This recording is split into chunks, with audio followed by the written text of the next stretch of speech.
안녕하세요, 구독자 여러분. 구독과 좋아요는 채널 운영에 큰 힘이 됩니다. 안녕하세요. 부산에서 친정 부모님과 함께 세탁소를 운영하고 있는 30대 중반 여성입니다. 곧 출산을 앞두고 있는 막달 산모이기도 하고요. 몸이 무거워진 탓에 친정엄마에게 옷수선 기술을 배우며 나름 태교에 힘쓰고 있어요. 저도 주부이고 곧 아이 엄마 되는 입장이라 시댁, 결혼 사연에 그렇게 공감이 많이 가더라고요.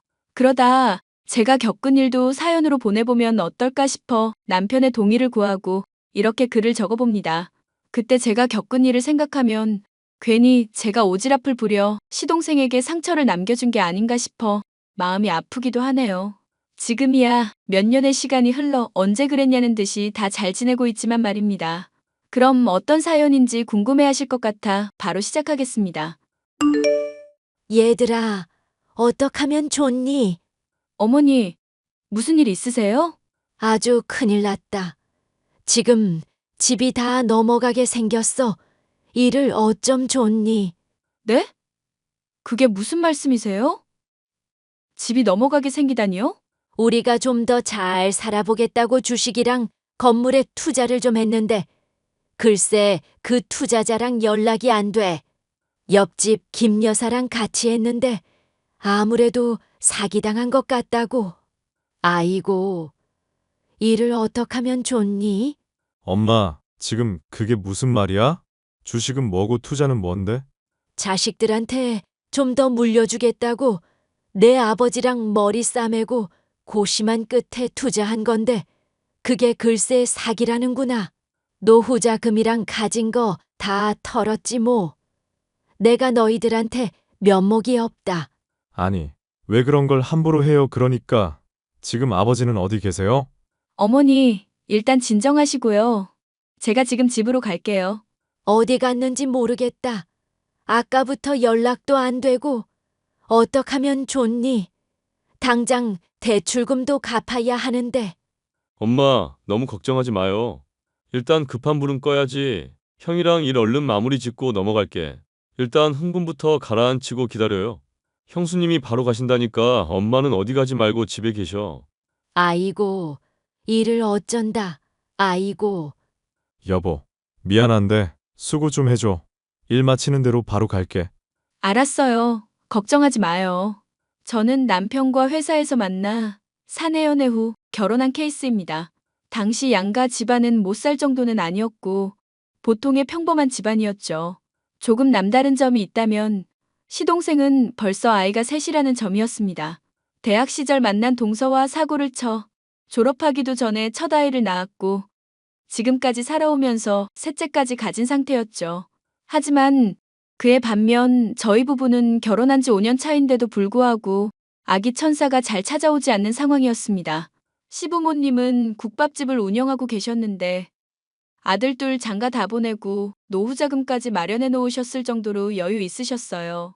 하지만 자식들한테 하나라도 더 물려주고 싶은 욕심에 주식과 부동산 투자에 손을 대셨다가 큰 피해를 입고 말았습니다. 집을 담보로 대출받아 외지에 땅을 마련하셨고 투자금까지 마련하셨는데 안타까운 결과를 초래하고 만 거였죠. 그리고 그 충격으로 시아버지가 갑작스레 쓰러지셨고 결국 황망히 하늘나라로 가시고 말았죠. 하루아침에 길거리에 나앉게 된 시댁은 정말 전쟁터가 따로 없었어요. 곧 셋째 조카가 태어날 상황이었고 이대로는 길거리에 나앉을 수 없어 있는 돈 없는 돈 털어 시동생 부부는 원룸살이를 시작했습니다. 시어머니는 저희 부부가 모시고 살게 되었고요. 그런데 말입니다. 사람이 어려울 때 서로 돕고 살아야 된다고 하는데 손아래 동서는 그걸 당연하게 받아들이는 것 같았어요. 마치 자기들이 이 정도 수준이니 조금이라도 여유 있는 당신들이 알아서 해라? 같은 심보 말입니다. 호의가 계속되면 권리인 줄 안다는 말이 있는데 동서가 딱 그 짝이더라고요. 어머니, 집에 안 계세요? 응, 나 저기 일하러 나왔어. 네? 무슨 일이요? 그냥 집에서 쉬시라니깐요. 어디서 일하시는데요? 어떻게 내가 가만히 있니? 나도 염치라는 게 있다. 요 앞 사거리 병원 건물 알지? 거기서 건물 청소 시작했어.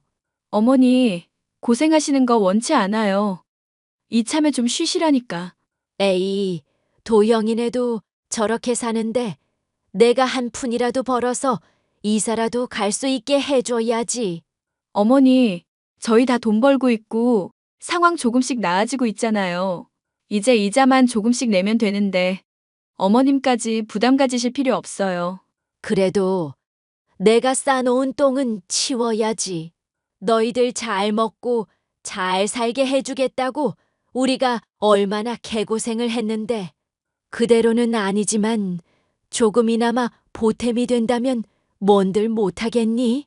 어머님, 아버님도 그렇게 되시고 하루라도 마음 편하실 날 없었잖아요. 누구보다 저희가 더 잘 알아요. 그러니 마음 쓰지 마시고 힘들게 일하지도 마시고 이제는 좀 편하게 사세요. 말이라도 고맙다. 그나저나 둘째네는 연락 자주 오니? 새아가가 곧 출산인데 가뜩이나 올여름이 덥다는데 걱정이 이만저만 아니구나.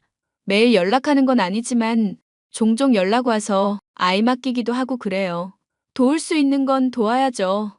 아이들 때리고 몸 건사하는 것도 힘들 텐데요. 그러게 말이다. 큰애니가 있어서 든든하구나.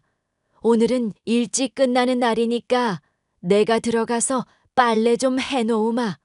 너도 일 보고 천천히 들어오렴. 아이들 데리고 원룸살이를 한다는 게 쉬운 일이 아니라는 건 잘 알고 있었고 모두가 안타까워하는 그런 상황이었습니다. 저희 부부야 다 일을 하고 있던 입장이었고 상대적으로 여유가 있었어요. 돈을 벌어도 한 푼이라도 더 버는 입장이라 서로 배려하자는 취지에서 시동생의 상황을 더 배려해주게 되었죠. 시어머니는 건물 청소 일을 하며 조금이라도 살림에 보태겠다고 난리통이셨고 그런 어머니를 보며 저희 부부 그리고 시동생은 빚부터 해결하자는 심산으로 더욱더 열심히 일하게 되었답니다. 어느 정도 시간이 지나고 숨통이 트일 무렵 저에게도 고민이 생겼습니다. 바로 아이 문제였어요.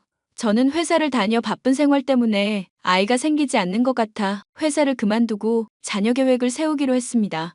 시댁 상황이 여의치 않았지만 더 이상 자녀 계획을 미루다 보면 영영 못 가질 것 같았으니까요. 친정 부모님이 도와주신다고도 했고 저희 부부가 이제는 정말 아이를 가져야겠다고 마음먹었기 때문이었죠. 그러면서 세탁소를 운영하던 부모님을 도와 일을 시작했고 조금씩 규모를 키워나가게 되었답니다.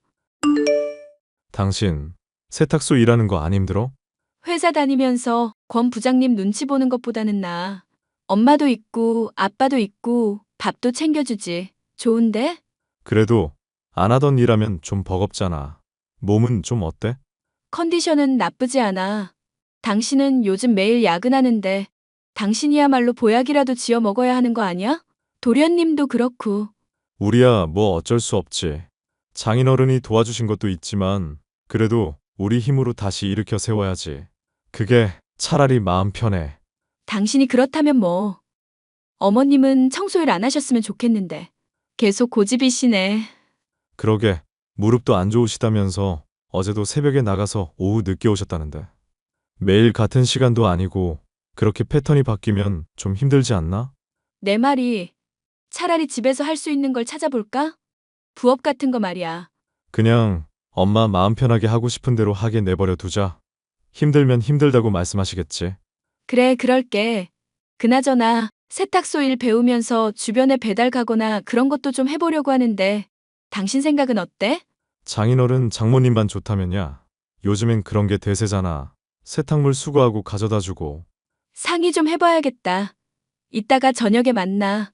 응, 고생해. 형님, 지금 뭐 하세요? 아, 지금 손님 옷 수선하고 있지. 무슨 일 있어? 몸도 무거워서 어디 나가지도 못하고. 동서 많이 답답하겠다. 그러게 말이에요. 날이 갈수록 배는 더 불러오고. 외출해 본 지가 언젠지. 답답해서 어떡하노. 내가 뭐 도와줄 건 없어? 아, 안 그래도 부탁 좀 하려고요. 이번 주 주말에 아이들 좀 봐주실 수 있어요? 출산 전에 친구들 모임도 있고 아이들도 그 원룸에서만 지내니 답답해하기도 하고. 그럼. 아이들이랑 나랑 잘 노니까 걱정하지 말고 맡겨. 정말이죠? 딴 말하기 없기에요. 아이들 봐주는 게 뭐 대수라고. 아이들 먹을 간식이나 영양제 같은 것만 꼼꼼히 챙겨주고. 역시 우리 형님은 될 줄 알았어. 아니, 친구들 모임인데 애들 데리고 가자니 분위기 흐릴 것 같고, 저도 출산 전에 마지막 모임 될 것 같아서요. 이 정도는 이해해 주실 수 있죠? 그럼 토요일만 맡아주면 되는 거야? 네, 일단은요. 모임 나가봐야 알겠지만 분위기 무르익고 그러면 밤도 샐 것 같아요. 에이, 내일 모레 출산할 사람이 밤까지 새면서 노는 건 좀 아니다. 아이도 아이지만 몸을 생각해야지. 그나저나 어제 검진 다녀온 건 뭐래? 별일 없어요. 아기도 잘 크고 있고 이제 출산만 하면 되니까요. 아무튼 형님, 저 그럼 애들 짐 쌀게요. 그래. 그럼 내가 이따가 데리러 갈게. 네, 감사해요. 시동생 부부가 원룸에서 생활하는 바람에 가끔씩 아이들을 저희 집에 데려오곤 했는데요. 막달 임산부인 동서가 쉬는 시간도 있어야 하고 가끔 약속이 있을 때면 종종 맡기곤 했었답니다. 그런데 언제부터인가 아이들을 맡기는 게 자연스러워졌고 제가 회사를 그만둔 이후부터는 아예 대놓고 애들 보내면 안 되냐고 하더라고요. 사실 예전에 동서가 저에게 말실수한 게 있는데 결혼하기 전에 친정집에 대해 이야기하니까 집안 퀄리티가 안 선다고 했었나? 그랬을 거예요. 뭐 지난 일이니까 이제는 아무렇지 않은데 당시에는 제가 많이 상처받았었거든요. 아무튼 동서는 저에게 아이들을 자주 맡겼고 외출하는 일이 잦았었답니다. 동서도 시댁이 그렇게 되고 나서는 뭐라도 해보겠다는 심산으로 공동구매나 구매 대행을 해주는 일을 하더라고요. 자기 딴에는 유명한 인플루언서라며 온 동네방네 떠들고 다니며 자랑해대기 바빴죠. 근데 딱 거기까지였어야 했습니다. 자랑을 넘어서서 아예 상대방을 까내리기 시작했기 때문이었죠. 형님, 저 이번에 효소 공동구매하는데 이참에 형님도 드셔보시는 거 어때요? 나는 딱히 생각이 없어. 먹고 있는 제품도 있고 요즘 임신 준비한다고 음식 가려서 먹고 있거든. 미안. 뭐 좋은 거라도 드시나 봐요? 제가 팔아서 안 드시는 건 아니고요. 그런 게 아니야. 한약도 먹고 있고 여러 가지 신경 쓸 게 많아서. 아니, 제가 이거 많이 팔면 그만큼 이익인데 형님도 어느 정도 팔아주셔야죠. 같은 며느리끼리 의리가 있지. 사돈 어른들은 효소 같은 거 안 드세요? 글쎄? 워낙 알아서 잘 챙겨 드셔서 딱히 필요한 게 있으신가 모르겠네. 여쭤봐 줄까? 아니, 영양제가 한두 푼도 아니고 세탁소 하면서 그런 거 사 먹을 벌이나 돼요? 지금 무슨 뜻으로 이야기하는 거야? 아니, 남들이 맡기는 옷 수선해주고 다림질 몇 번 해주면 꼴랑 몇천 원 받고 그러는데 그게 생활이 되냐고요. 그건 동서가 신경 쓸 일이 아닌 것 같아. 어머, 말 되게 이상하게 하신다. 누가 보면 제가 저격이라도 한 줄 알겠어요? 형님이 애초에 생각을 삐딱하게 하니까 애도 안 들어서고 그러는 거예요. 저처럼 돈도 벌고 적당히 쿨한 마인드를 가져야 한다고요. 저 보면 모르세요? 동서, 지금 말 다 했어? 갑자기 임신 문제를 왜 거론해? 지금 선 넘고 있는 거 알지? 형님, 정말 예민하시네. 아니, 막말로 제가 모자라요? 형님보다 제가 더 잘 벌걸요? 이참에 형님도 인플루언서 도전하세요. 세탁소 집 딸내미만 하다 죽을 거 아니잖아요. 형님도 형님 일 하시면서 만족감을 느껴야지. 아니, 난 그런 거 관심 없어. 동서처럼 남들 시선에 전전긍긍하면서 눈치 보면서 살고 싶지 않아. 그리고 세탁소가 뭐 어때서? 지금 우리 부모님 욕 보이는 거니? 누가 뭐라 했어요? 그냥 말이 그렇다는 거지. 되게 예민하시네요. 제 말이 틀린 건 아닌데. 나 동서랑 더 이상은 말 못하겠다. 나중에 연락해. 저는 자꾸 제게 시비 거는 동서에게 참교육을 시켜주기로 했어요. 시어머니와 남편, 시동생은 동서가 저한테 이런 행동을 하는 것을 모르고 있었고, 제가 할 말이 많아질 때까지 일단 참고 지내기로 했습니다. 때를 기다리고자 함이었어요. 이 정도까지 해야 할 일인가 싶었지만, 저는 진정한 참교육을 위해 흥신소 직원을 고용했고, 동서의 뒷조사를 했습니다. 며칠 뒤 흥신소 직원으로부터 연락을 받았고 퀵으로 서류 뭉치들을 받았죠. 흥신소 직원이 동서에 대해 조사한 내용이었고 그 서류를 보자마자 저는 기겁하고 말았습니다. 드라마에서 보던 일이 현실에서 벌어지고 말았거든요. 알고 보니 동서에게 내연남이 있었고 동서가 낳은 둘째, 셋째는 내연남의 아이였습니다. 내연남과는 결혼 전부터 왕래가 있던 사이였고 술집에서 만난 것 같더라고요. 당시 시댁 형편이 여유 있을 때라 돈이 많아 보이던 시동생에게 의도적으로 접근한 거였습니다. 그뿐만이 아니었어요. 인플루언서다 뭐다 하면서 광고나 협찬을 빌미로 뒷돈도 챙겨 먹고 있었더라고요. 물론 지금까지 쭉 내연남을 만나오고 있었고요. 저는 이 기막힌 사실을 어떻게 해야 하나 며칠을 혼자 끙끙 앓았습니다. 저희 집 이사를 앞두고 있기도 했고 일단 이사를 끝내고 나서 어떻게 말할지 생각해 보기로 했죠. 형님, 신혼집이 넓네요. 이번에 이사하신 집 방도 넓던데. 우리 집이 좀 좁아서 그런데 둘째랑 셋째 그 집으로 보낼게요. 첫째는 그이가 봐주기로 했고 저 친구들이랑 해외여행 좀 다녀오려고요. 당분간 부탁 좀 드릴게요. 어머니도 계시니까 힘든 건 없겠지. 불임인데 언제 애 키워보겠어. 아주 혼자 북치고 장구치고 다 하네. 내가 못 봐주겠다고 하면? 어머님도 일하시고 안 된다고 하면 어쩔 건데? 네? 그게 무슨 말씀이세요? 지금 우리 애들 나 몰라라 하겠다고요? 말은 똑바로 해야지. 우리 애들이라니? 누가 우리 애들이야? 형님 왜 그러세요? 그럼 우리 애들이 아니란 소리세요? 형님 불임이더니 자궁이 고장난 게 아니라 뇌가 고장나셨네. 지금 무슨 말 하는지는 알고나 짓거리는 거야? 내가 모르고 하는 소린 줄 알지? 첫째는 도련님 애인 거 확인했고, 둘째, 셋째는 아닌 것 같던데? 네? 그게 무슨 말이에요? 말이 되는 소리를 하라고요. 정신 나간 소리하고 앉아있어. 맞네. 첫째는 도련님 애인가 보네. 그나마 다행이다. 뭐요? 형님 정말 미친 거 아니에요?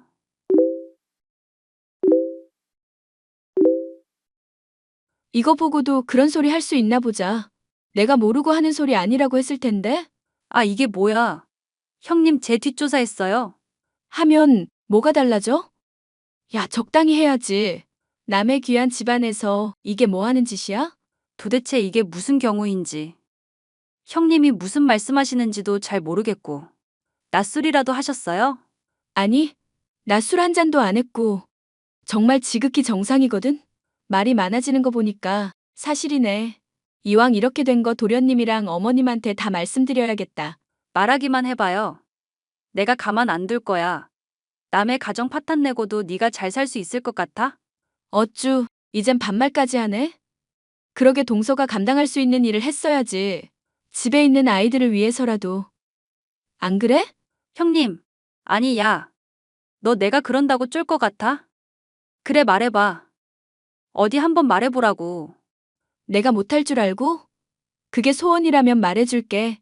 저는 그 길로 시동생 남편 시어머니를 한자리에 불러 모아 흥신소 직원에게 받은 서류를 내밀었습니다. 처음에 이게 뭔가 하고 보던 시선들이 점점 싸늘하게 식어가더군요.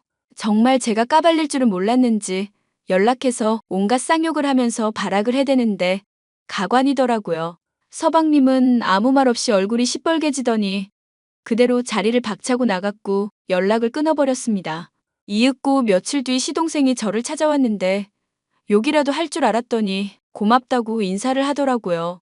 동서는 이혼소송 당했고 상간녀 소송까지 당해 위자료 한 푼 못 받고 쫓겨나고 말았습니다. 첫째 아이만 시동생이 키우기로 했으나 멀쩡한 사람 미혼부 만들기 싫어서 큰 결심을 했어요.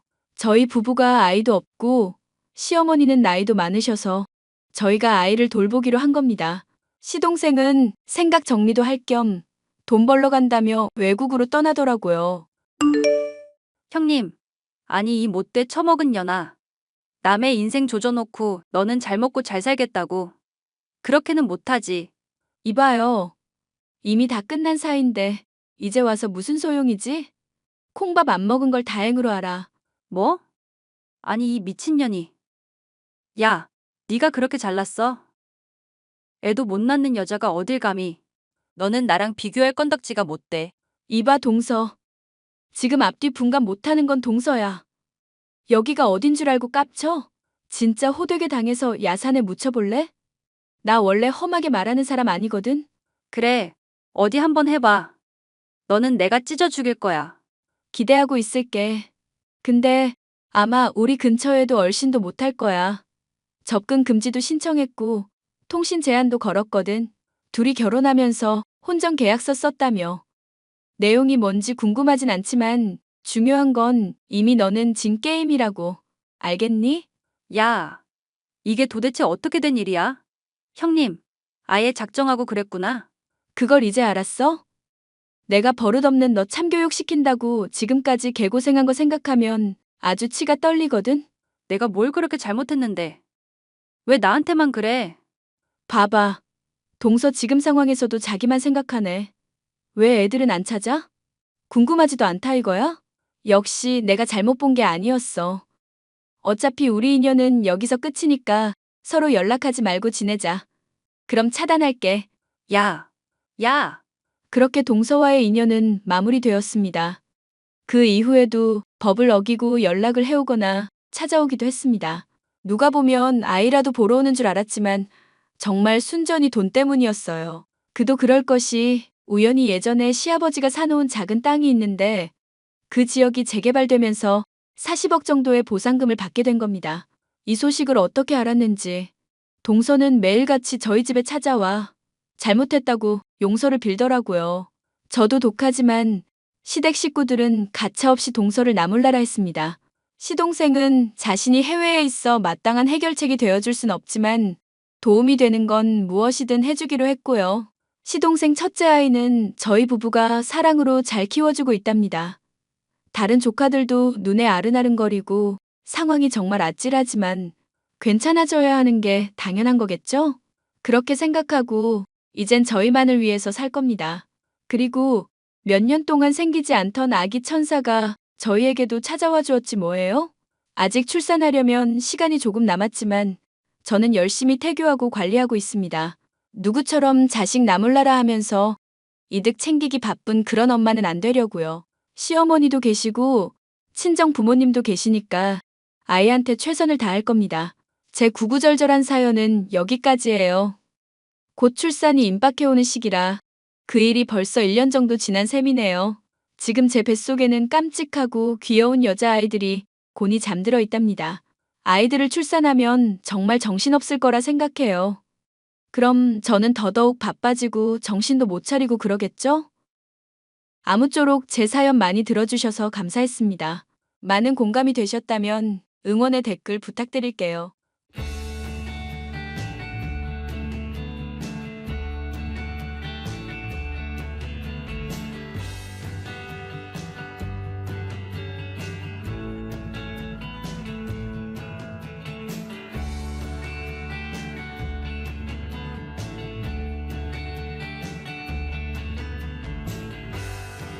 안녕하세요, 구독자 여러분.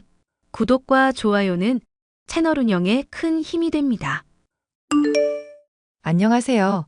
저는 20대 중반 여자로 최근 약혼했었던 예비 신랑과 파혼을 한 상황입니다.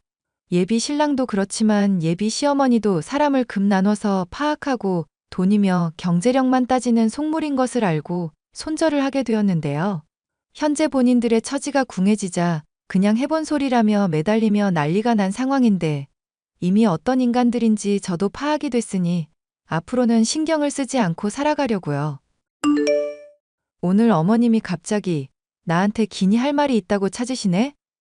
혹시 뭐 나 잘못한 거라도 있나? 뭐 별건 아니고 그냥 당신이 고집 부리는 것 때문에 그러실 거야. 설마 우리 부모님 하시는 식당 한 달에 얼마 버는지 당신한테 말 안 한 것 때문에 그러시는 거야? 이거 당신이 궁금한 거야? 아니면 어머님이 궁금한 거야? 누가 그랬던 중요한 상황이 아니잖아. 우리 결혼까지 앞둔 마당에서 양쪽 집안에 대해서 어느 정도 파악은 하고 있어야지. 나는 우리끼리만 서로 알면 충분하다고 생각하는데? 부모님이 뭐 빚 있다고 쳐도 우리한테 물려주실 것도 아닌데 그런 게 왜 중요해? 혼수라든가 예당 같은 거 할 때 규모를 어느 정도 맞춰야 한다고 하니까 그러지. 따지고 보면 당신이 지금 1억 있다고 해도 장인어른이랑 장모님 빚이 10억이면 무슨 소용이 있겠어? 그런 거 알려고 하는 쪽이 유별난 거야. 악착같이 감추는 게 유별난 거야? 이 문제 내가 분명히 당신한테 사귀기 전부터 말을 했었잖아. 우리가 서로 좋아서 사귀는 거니까 각자 부모님의 말이며 영향 같은 건 고려하지도 말자고. 그리고 부모님이 그걸 말씀 안 하시는데 캐묻기라도 하라는 거야? 나도 당신한테 내가 오픈할 수 있는 건 다 오픈했어. 그만하자. 당신이랑 얘기하면 내가 비상식적인 사람이 되는 것 같으니까. 이제 우리 월급 버는 걸로 평생 동안 저축하면 어디까지 갚을 수 있을지, 어떤 집이 좋을지 계산 좀 하려고 했었는데 그게 그렇게까지 프라이버시 침해하는 잘못인 줄은 몰랐네. 약혼식을 할 때만 해도 각자의 경제적 상황에 대해서 그렇게까지 파고들지 않으려던 남자친구였지만 약혼을 하고 결혼식 얘기도 슬슬 나오기 시작하고부터는 사람이 달라진 것처럼 굴었는데요. 저의 재산만이 아니라 부모님의 재산도 얼마인지를 은근슬쩍 물어보고 파악할 것을 종용하니 저도 슬슬 인내심의 한계가 오던 상황이었습니다.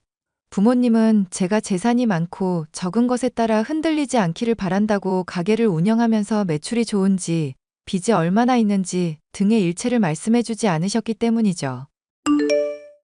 예.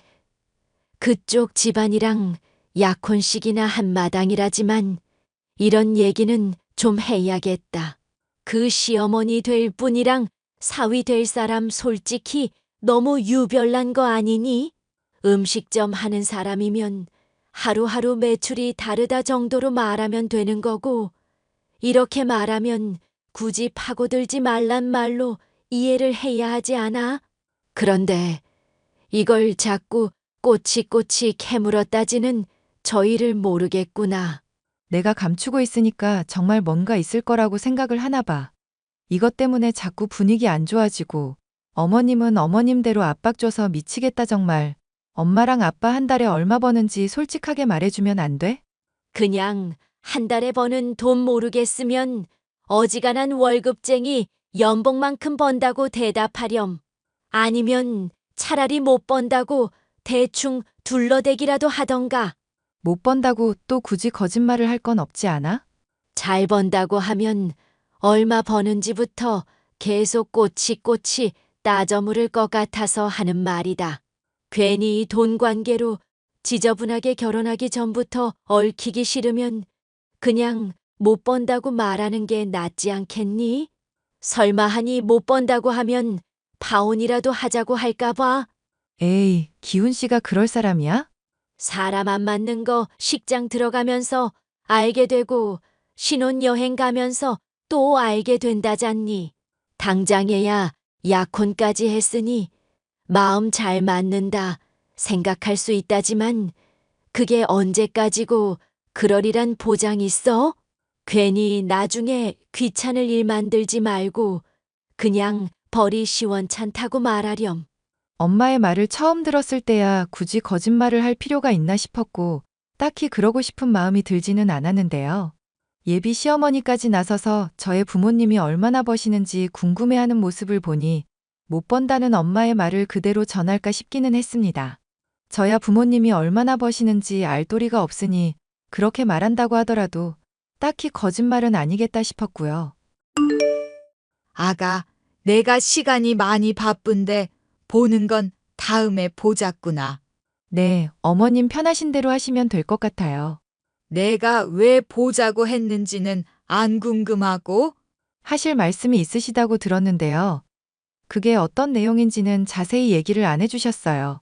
내가 너 보자고 한 건 그냥 사돈들 걱정이 되기도 하고 해서 요즘 요식업계가 영 매출도 떨어지고 전반적으로 경기가 좋지 않다고 들었거든. 그래, 찾는 손님들은 꾸준히 있으시고 일손 부족해서 직원 여러 쓰는 거 보면 사람은 많은 것 같아요. 그게 사람이 반짝 많은 게 아니라 꾸준히 많아야 하지 않니? 밤늦게까지 영업하시는 것 같은데 주류 판매량은 괜찮으시고? 죄송한데요. 어머님이 지금 궁금하신 내용이 뭔지 모르겠어서요. 제가 가게 사정을 빠삭하게 아는 건 아니라서 다 답변을 드리기가 애매한데요. 예, 넌 지금 내가 무슨 가게 점검이라도 하는 줄 아니? 그냥 사돈 양반 어렵다고 하시면 좀 도와드리기도 하려 그런 거지. 그리고 이런 얘기를 자식인 네가 알지 또 누가 알아? 사실 엄마가 최근에 벌이가 좋지 않다고 푸념하시는 거 듣기는 했었어요.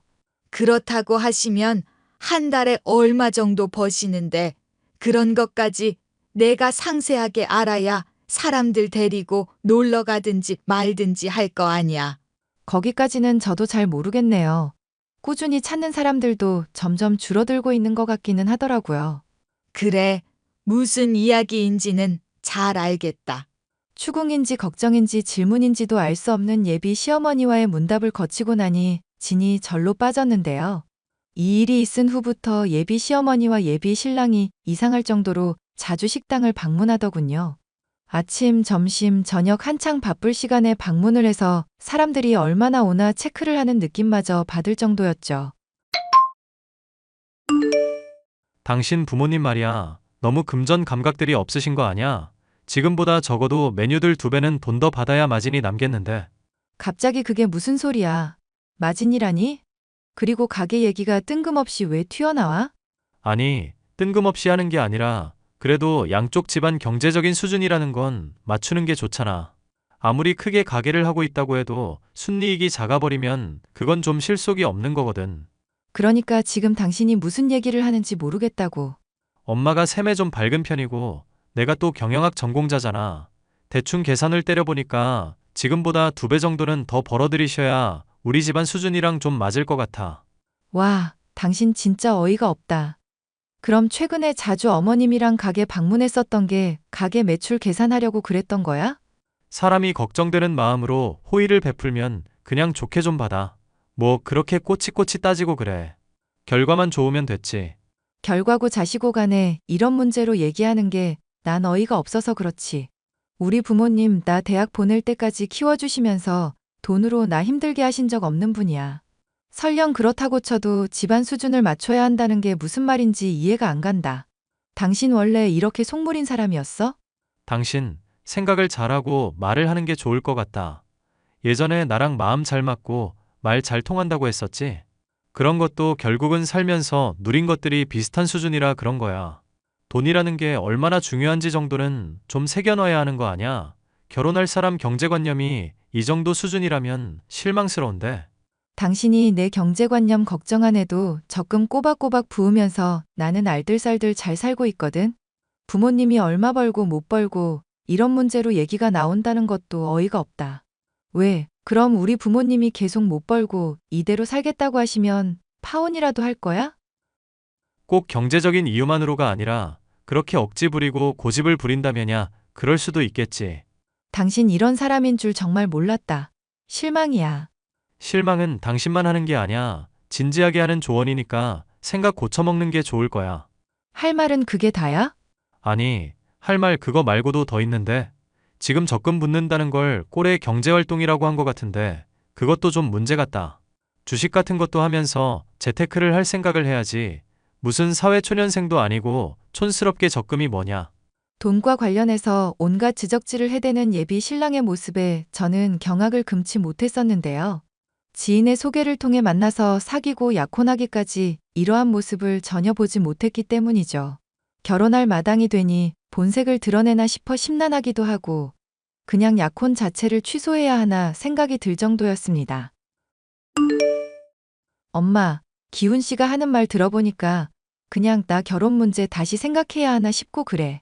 갑자기 그게 무슨 소리니 약혼 씨까지 한마당에 뭐가 또 그렇게 심사 뒤틀릴 일이 있어서? 아니, 기훈 씨가 엄마랑 아빠 가게 일 매출이 얼마인지 체크하러 갔었다잖아, 어머님이랑. 그것도 모자라서 메뉴 가격을 2배는 올려야 뭐 마진이 남을 거라느니 뭐라느니 헛소리도 하고. 나 참, 박서방, 아니, 그 자식이 정말 그런 얘기를 하든 매일 온다고 서비스 주고 챙겨줬더니 그런 꿍꿍이가 있는 줄 몰랐구나. 이 망할 인간들을 진짜. 궁금해서 묻는 건데 그래도 그 사람이 나름 계산을 해본 거라니까 묻는 거야. 정말로 엄마랑 아빠 가게 매출이 걱정되고 그럴 정도인 거야? 다른 음식점보다 메뉴 가격이 싸기도 하니까 나도 걱정이 돼서. 너 괜히 허파에 바람 들어가고 용돈 많이 달라 할까봐 말은 안 했었던 일이다만 말을 해야겠구나. 사실 네 아빠랑 하는 가게 벌이는 나름 괜찮은 편이다. 그 속물 모자가 생각하는 계산이랑은 안 맞을걸? 물론 그 사람들이 하루 종일 보고 있었던 건 아니긴 하지. 근데 나름대로 계산 정확하게 한 것 같은데. 아마 건물 임대료까지 같이 계산을 했겠지. 그런데 가게 있는 건물이 네 아빠 거라서 임대료는 굳이 계산을 안 해도 된다. 뭐야? 그럼 우리 집 부자였었던 거야? 왜 그동안 나한테는 제대로 말을 안 했어? 애초에 부자라고 할 정도로 버는 건 아니고 너한테는 식당 우리 거라고 말했잖니. 건물이라고 있다 해봐야 식당 있는 게 다인데 그게 그거라 말 안 했다.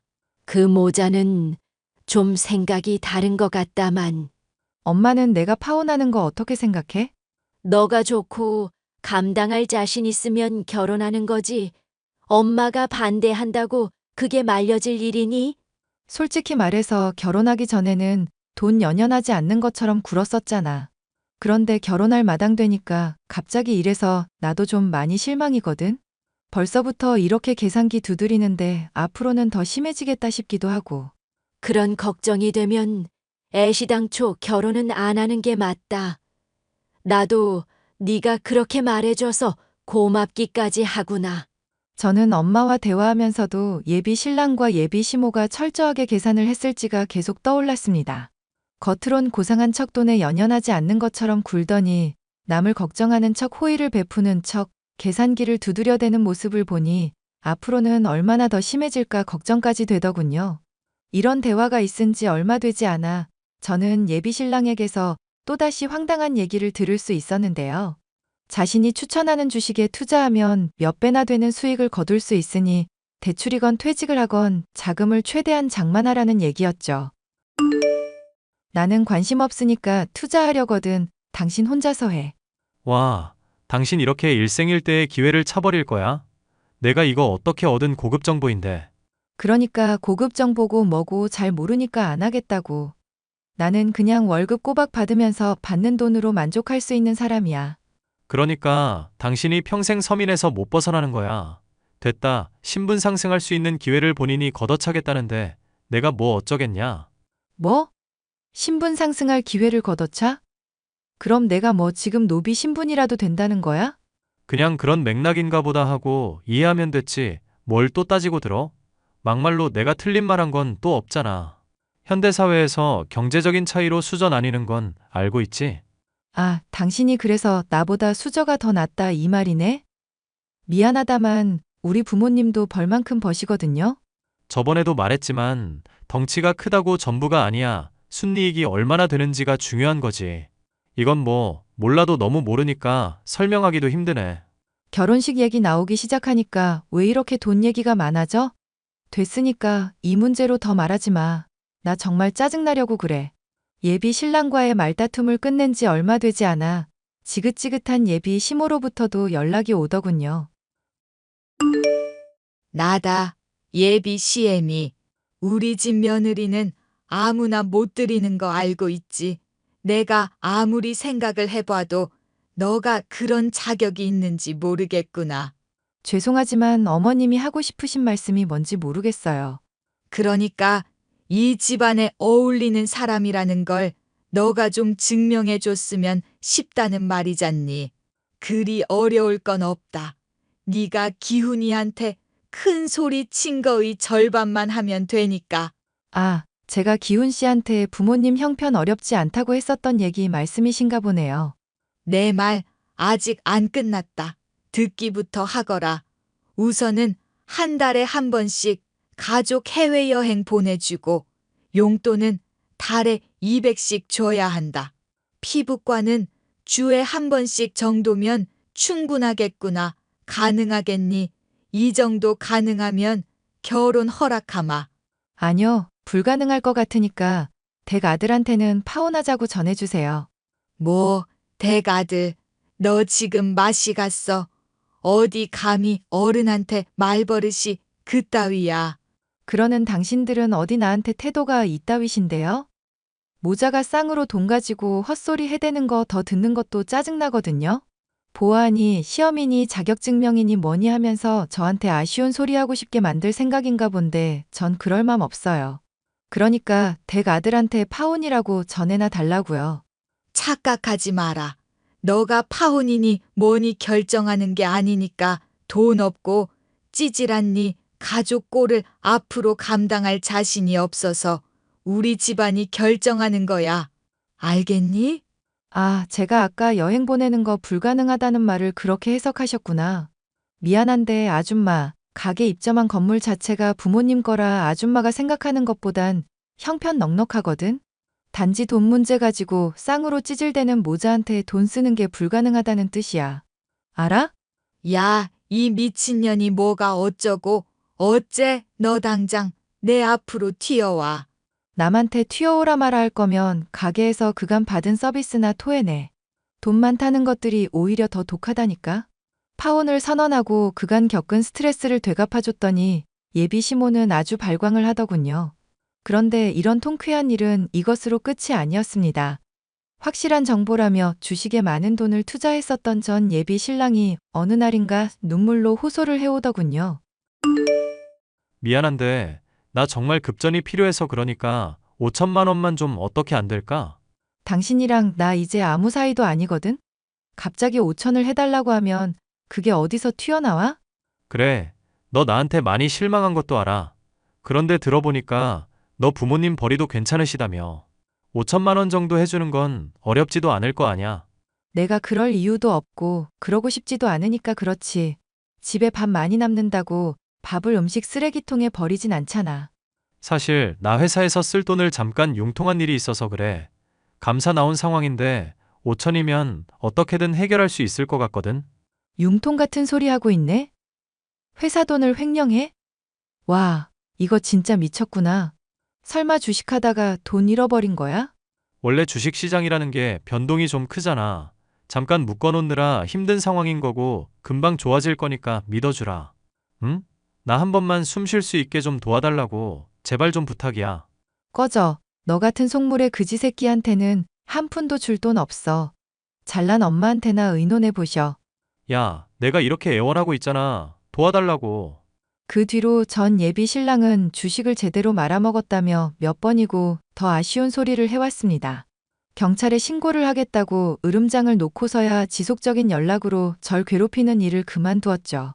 일이 이렇게 되고 보니 정말 속물적인 사람들이란 생각이 들었고 손절을 하길 잘했다. 생각이 드는 최근이네요. 마음 잘 맞는다.